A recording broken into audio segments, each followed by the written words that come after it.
भैया, अगर आप भी मदद नहीं करेंगे तो मैं कहाँ जाऊं? मेरा परिवार मर जाएगा। बहुत सुन लिया, निकल यहां से, मेरी हवेली से अभी के अभी। याद रख, मैं तुझे एक फूटी कौड़ी भी नहीं दूंगा। जनवरी का आखिरी सप्ताह चल रहा था। हिमालय की ऊंची चोटियों के बीच बसा हुआ देवगढ़ नाम का एक छोटा सा पहाड़ी गांव इस बार प्रकृति के सबसे क्रूर रूप का सामना कर रहा था। चारों ओर सिर्फ बर्फ ही बर्फ थी। छतें, रास्ते, पेड़, खेत, सब कुछ मोटी सफेद चादर में दब चुका था। ठंड ऐसी कि सांस लेते ही फेफड़ों में चाकू सी चुभन महसूस होती। रात होते ही तापमान 0 से नीचे चला जाता। दिन में भी सूरज बस दिखावे के लिए निकलता। गर्मी देने की उसकी ताकत मानो हार मान चुकी थी।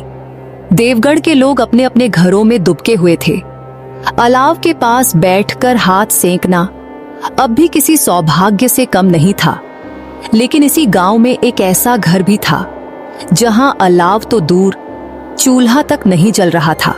उसी घर में बैठा था मोहन, एक दुबला पतला, फटे पुराने कपड़ों में लिपटा हुआ इंसान जिसकी आंखों में चिंता की गहरी परछाइयां थीं। सामने बैठी थी उसकी पत्नी राधा और कोने में सिकुड़कर बैठी थी उनकी छोटी बेटी गुड़िया। 2 दिन से घर में एक दाना तक नहीं पका था। कब तक ऐसे ही बैठे रहोगे मोहन? 2 दिन से चूल्हा ठंडा पड़ा है। गुड़िया की हालत देखो, भूख से रो भी नहीं पा रही। राधा की बात सुनते ही मोहन की आंखों से आंसू छलक पड़े। भूख मुझे भी लग रही है राधा, लेकिन करूं तो क्या करूं? इस भयानक ठंड में कोई काम नहीं है। खेत बर्फ में दबे हैं, रास्ते बंद हैं। मोहन कुछ पल चुप रहा, फिर गहरी सांस लेकर बोला, कभी सोचा नहीं था कि हालात ऐसे हो जाएंगे। गांव के अमीर लोग अपनी बड़ी बड़ी हवेलियों में आग ताप रहे होंगे और हमारे पास आग जलाने तक को लकड़ी नहीं है। अमीर और अमीर हो जाते हैं मोहन, गरीब की तकदीर तो बस रोने के लिए ही बनी होती है। मोहन अचानक जैसे किसी फैसले पर पहुंचा। मैं उधार लेने की कोशिश करता हूँ, शायद कोई मदद कर दे। कौन देगा उधार? गांव में कोई तुम्हें उधार देने को तैयार नहीं। सब जानते हैं तुमसे उधार लिया पैसा वापस नहीं हो पाता। यह बात सच थी, लेकिन आज हालात इतने बुरे थे कि मोहन की आखिरी उम्मीद भी टूटने को तैयार थी। कुछ पल सोचने के बाद उसने धीमी आवाज में कहा, अब बस एक ही रास्ता बचा है, बड़े भैया धनराज। वही धनराज भैया जिन्होंने हर बार तुम्हें अपमान के सिवा कुछ नहीं दिया। जाओ, आज फिर अपना अपमान करवाओ। मोहन के पास कोई जवाब नहीं था। वह चुपचाप उठ खड़ा हुआ, फटी हुई चप्पल पहनी, पुरानी शॉल ओढ़ी और बिना पीछे देखे देवगढ़ की सबसे बड़ी हवेली की ओर चल पड़ा। गांव में सन्नाटा था। बर्फीली हवा शरीर को चीरती हुई भीतर तक घुस रही थी। रास्ते में न कोई इंसान दिख रहा था, न कोई पशु। जैसे पूरा गांव डर के मारे सांस रोककर बैठा हो। और उसी सन्नाटे के बीच मोहन के कदम उसे वहां ले जा रहे थे जहां से शायद उसकी जिंदगी या तो बदलने वाली थी या पूरी तरह टूटने वाली। मोहन बर्फ से ढकी पगडंडी पर धीरे धीरे आगे बढ़ रहा था। उसकी फटी चप्पलों के नीचे बर्फ चुभ रही थी, लेकिन उससे ज्यादा चुभन उसके दिल में थी। थोड़ी ही देर में उसके सामने देवगढ़ की सबसे बड़ी और आलीशान हवेली आ खड़ी हुई। धनराज की हवेली, ऊंची दीवारें, भारी लकड़ी का दरवाजा और भीतर जलता हुआ बड़ा सा अलाव। मोहन ने हिचकिचाते हुए दरवाजा खटखटाया। कुछ ही पलों में दरवाजा खुला और सामने खड़ा था उसका बड़ा भाई धनराज। मोटा शॉल, हाथ में गरम काढ़ा और चेहरे पर घमंड भरी मुस्कान। अरे अरे, ये तो हमारे छोटे भाई मोहन है। आज मेरी हवेली का रास्ता कैसे याद आ गया? मोहन ने सिर झुका लिया। उसकी आवाज कांप रही थी। भैया, हालात बहुत खराब है। घर में 2 दिन से कुछ नहीं पका। गुड़िया भूख से बेहाल है। तो तेरे घर चूल्हा जले या ना जले, इससे मेरा क्या लेना देना? भैया, मुझ पर दया कर दीजिए। थोड़े से पैसे उधार दे दीजिए, बस इतना कि राशन आ जाए। इतना सुनते ही धनराज का चेहरा सख्त हो गया। उधार? अरे वाह, बड़ा भाई अब छोटे भाई का बैंक बन गया क्या? इनसे क्या उम्मीद रखना। जब बंटवारा हुआ था तब आधी संपत्ति मिली थी, इन्हें सब बर्बाद कर दी। पिताजी ने हमें बराबर हिस्सा दिया था। मैंने मेहनत की, व्यापार किया, और आज देख ये हवेली मेरी है। और तू अपनी जमीन, अपना समय सब बर्बाद कर दिया। सच ये था कि धनराज ने चालाकी से अच्छी और उपजाऊ जमीन अपने नाम कर ली थी और मोहन को बंजर खेत थमा दिए थे। भैया, अगर आप भी मदद नहीं करेंगे तो मैं कहाँ जाऊं? मेरा परिवार मर जाएगा।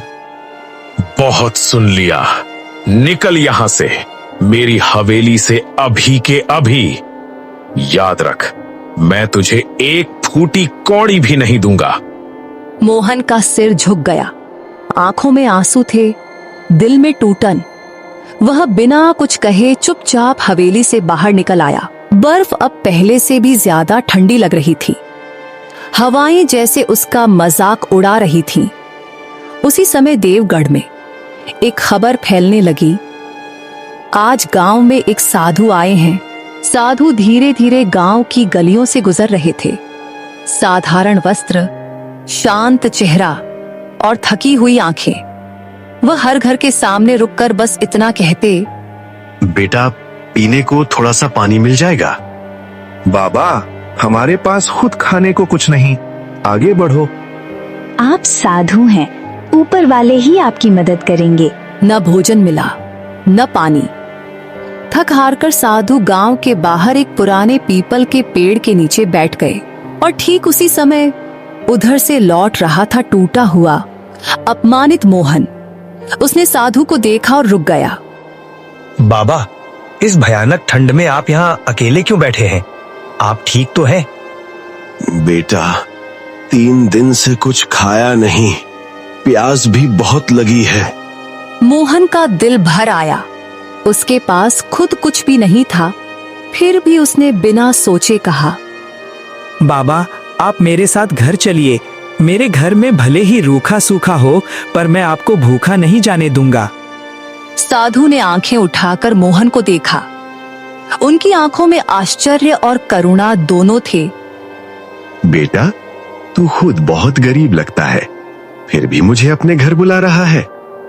गरीब हूँ बाबा, लेकिन दिल से नहीं। दोनों साथ साथ मोहन के छोटे से घर की ओर चल पड़े। राधा, आज हमारे घर एक मेहमान आए हैं।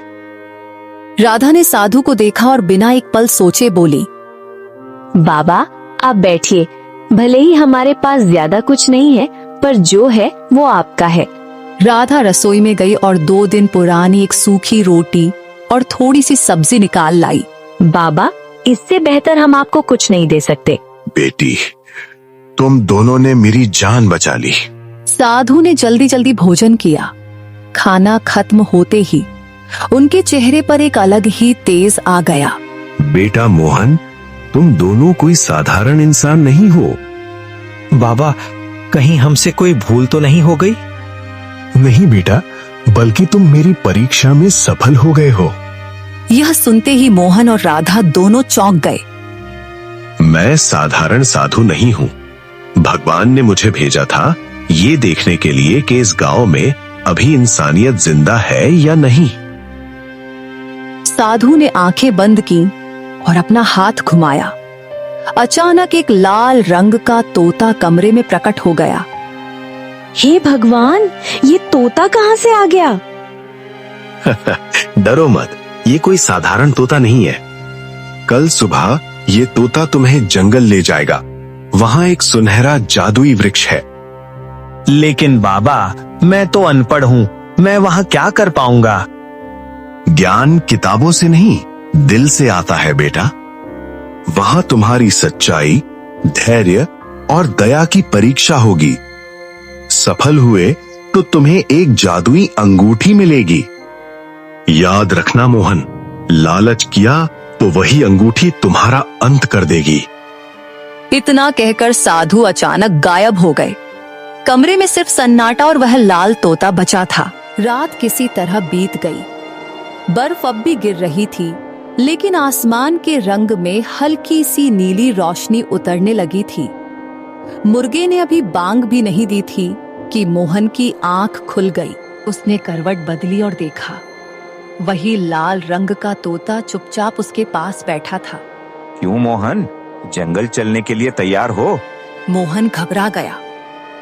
अरे तुम इंसानों की तरह कैसे बोल रहे हो? डरो मत मित्र, आज से मैं तुम्हारा साथी हूँ। राधा भी जाग चुकी थी। मोहन, मेरी बाईं आंख फड़क रही है, कहीं कुछ अनहोनी ना हो जाए। डरो मत राधा, जिसके साथ भगवान होते हैं उसका कोई कुछ नहीं बिगाड़ सकता। मोहन ने अपनी फटी हुई चप्पल पहनी, राधा और गुड़िया को देखा और तोते के पीछे पीछे जंगल की ओर चल पड़ा। जैसे जैसे वह आगे बढ़ा, देवगढ़ पीछे छूटता गया। सामने था घना और रहस्यमय जंगल, ऊंचे ऊंचे पेड़, पत्तों से छनती ठंडी हवा और दूर दूर से आती अजीब अजीब आवाजें। मिट्ठू भाई, ये आवाजें कुछ डरावनी लग रही हैं। ये जंगल के मायावी जीव हैं। डरोगे तो रास्ता भूल जाओगे। कुछ दूर चलते ही एक शांत तालाब दिखाई दिया। पानी इतना स्थिर मानो शीशा हो। जैसे ही मोहन आगे बढ़ा, अचानक जमीन कांप उठी। रुक जा वहीं, आगे बढ़ा तो जलकर भस्म हो जाएगा। धुएं के बीच से एक विशाल आकृति निकली। लाल आंखें, हाथ में भाला और शरीर से आग सी लपटे। मैं इस जंगल का रक्षक हूँ। बिना मेरी अनुमति कोई आगे नहीं जा सकता। मोहन कांप गया, लेकिन उसने हाथ जोड़ लिए। हे वन देवता, मैं किसी को नुकसान पहुंचाने नहीं आया। मुझे साधु बाबा ने भेजा है। अगर सच बोल रहा है तो मेरी पहेली का उत्तर दे। बता, वो कौन सा जीव है जो सुबह 4 पैरों पर, दोपहर 2 पैरों पर और शाम को 3 पैरों पर चलता है? मोहन ने आंखें बंद की। उसे अपनी जिंदगी याद आई, बचपन, जवानी और बुढ़ापा। वो जीव है मनुष्य। बचपन में हाथ पैरों के सहारे, जवानी में 2 पैरों पर और बुढ़ापे में लाठी के सहारे। वन देवता कुछ पल चुप रहा, फिर जोर से बोला, उत्तर सही है।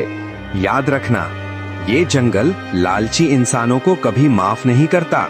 मोहन आगे बढ़ गया। हवा में एक मीठी खुशबू घुलने लगी और दूर सुनहरी चमक दिखाई देने लगी। हवा में घुली वह मीठी खुशबू अब और गहरी होती जा रही थी। मोहन के सामने धीरे धीरे एक विशाल आकृति उभरने लगी। वह कोई साधारण पेड़ नहीं था। उसका तना, उसकी डालियां, उसके पत्ते, सब कुछ सुनहरे रंग से चमक रहा था। हे जादुई वृक्ष, मुझे साधु बाबा ने यहाँ भेजा है। मैं जानता हूँ मोहन, लेकिन आगे बढ़ने से पहले तुम्हें मेरी 3 पहेलियों का उत्तर देना होगा। पहली पहेली, वो क्या है जो सबके पास होता है लेकिन ना दिखता है ना छुआ जा सकता है, फिर भी इंसान की पहचान वही बनता है? मोहन ने अपनी आंखें बंद की। उसे राधा, गुड़िया, साधु बाबा और अपना पूरा जीवन याद आ गया। वो है इंसान का चरित्र। उत्तर सही है। दूसरी पहेली, वो क्या है जो जितना बांटा जाए उतना ही बढ़ता है और रोका जाए तो मर जाता है? वो है प्रेम। सुनहरी पत्तियां खुशी से झंझना उठी। अब अंतिम और सबसे कठिन प्रश्न, अगर तुम्हारे पास सिर्फ एक रोटी हो और सामने कोई भूखा खड़ा हो तो तुम क्या करोगे? मैं वो रोटी उस भूखे को दे दूंगा, क्योंकि भूखे को खाना खिलाना सबसे बड़ा धर्म है। तुम मेरी परीक्षा में सफल हुए हो मोहन। तुम गरीब हो लेकिन तुम्हारा दिल अमीर है। तेज प्रकाश के बीच एक रंग बिरंगी अंगूठी हवा में प्रकट हुई। ये जादुई अंगूठी है। इससे तुम अपनी जरूरतें पूरी कर सकते हो और दूसरों की मदद भी। लेकिन याद रखना, लालच किया तो यही अंगूठी तुम्हारा नाश कर देगी। अचानक सुनहरा वृक्ष और तोता दोनों गायब हो गए। मोहन की उंगली में अंगूठी चमक रही थी। घर लौटकर मोहन ने सारी कहानी राधा को सुनाई। तो भगवान ने हमारी मेहनत और दया देख ली। मोहन ने अंगूठी से खाना, कपड़े और कंबल मांगे। सब कुछ तुरंत प्रकट हो गया। कुछ ही समय में मोहन ने देवगढ़ के गरीबों की मदद शुरू कर दी। लेकिन धनराज की आंखों में अब जलन थी। उसने चोरी से अंगूठी चुरा ली। अब मैं सबसे अमीर बनूंगा।